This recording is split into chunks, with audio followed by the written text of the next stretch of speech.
Happy Friday, everyone. It's the Library Lady. Thanks for tuning into the Library Lady channel. Make sure you have subscribed so you don't miss out on any great features. And today's all about fairy books. So 5 books that I would love to share about fairies. And if you haven't followed me on Instagram, make sure you do that at teach_411 so you also can get some great things about books. So today's books are all about fairies. If you've got a reader or you know someone who loves fairy, please share with them. They can subscribe too. I'm going to start off with Doreen Cronin's book, Bloom. I love connecting or making that connection between authors that I've read before and that I love and finding new books that they've written. And so this is Bloom that I had not been familiar with by Doreen Cronin, author of Click Clack Moo. So you probably know her from that. Great author.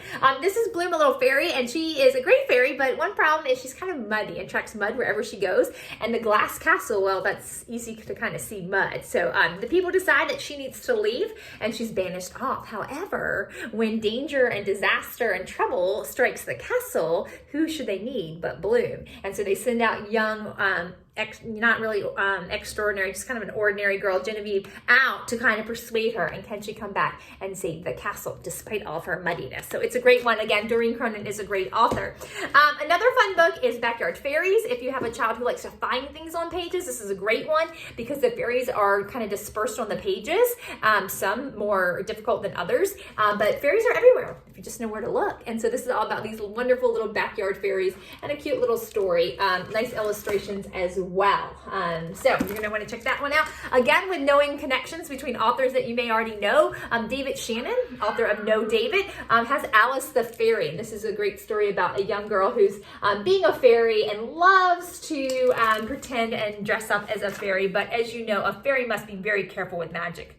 Once I accidentally turned my white dress into a red one, and that made the Duchess so mad she locked me in the tower forever. I got away though. So it's a cute story. David Shannon, again, great author. You're going to check out Alice the Fairy. And if you have a child or reader that you know that loves pink, perfect book for them is Twinkled, Thinks Pink by the author of Angelina Ballerina, which is Catherine Holabird and Sarah Warburton. And this lovely fairy here is part of a surprise, a little party and celebration, and everything in the garden turns pink. I mean, everything. So will this be a good thing? Should she fix it? What's going to happen when everything is pink? So perfect book for your pink lover. And then finally, if you know the series Rainbow Magic, those books are smaller little chapter books about different fairies. They all have different names and different things and stories along them, but they've also now made it into a leveled reader. If you haven't seen my video on leveled readers, you're going to check out top 5 picks on leveled readers. But Scholastic has put out this level 2 reader, a Fairyland costume ball, part of that Rainbow Magic series again. And the text, as you can see, is much simpler and shorter, kind of new vocabulary, a little bit longer sentence, kind of in that K through 2 range. And then you can check out Rainbow Magic if you want a more kind of a more advanced or difficult book for your fairy loving readers. So top 5 books about fairies. Do check these out. If you have any fairy books, make sure you leave them in the comments. And if you have not subscribed, make sure you do that. I'll see you next time. Happy reading.